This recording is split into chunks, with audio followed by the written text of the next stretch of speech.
wording of Title IX, which became law in 1972, is that no person in the United States shall, on the basis of sex, be excluded from participation in, be denied the benefits of, or be subjected to discrimination under any education program or activity receiving federal financial assistance.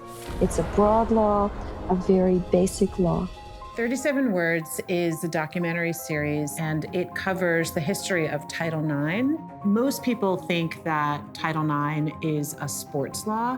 It's actually a civil rights law, and it is used to promote the equality of women.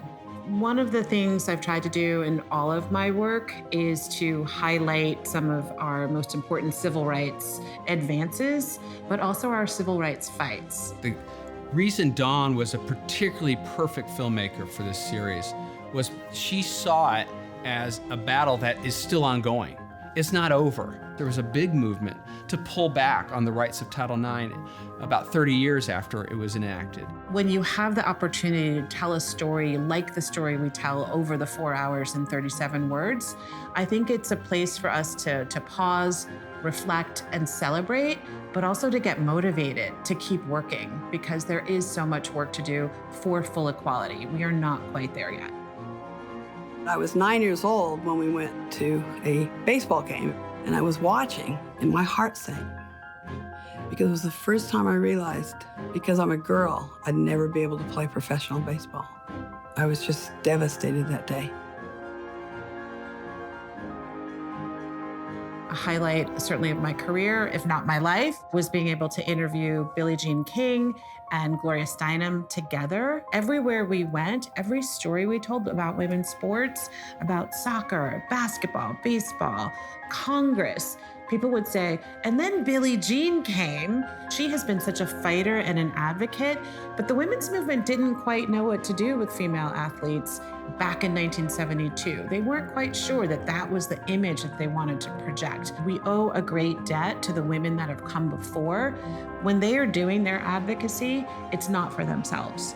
They're doing it for that next generation of girls and women. As we talk about Title IX, I mean, part of it is that women can be presidents of football clubs, but more importantly and ultimately striving towards equity, like full equity. It's aspirational to see women who are not just participating, but are actively changing the way the sports landscape looks and feels, I think is important.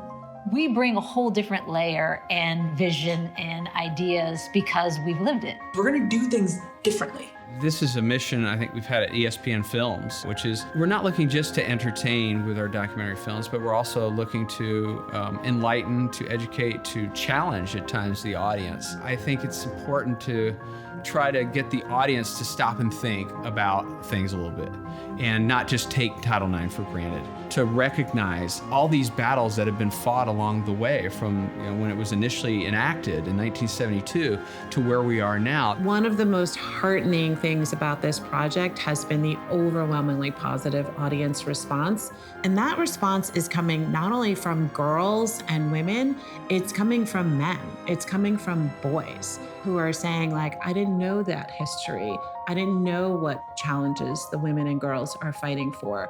And that's really, really important to me. And that makes me want to get up another day and tell another story.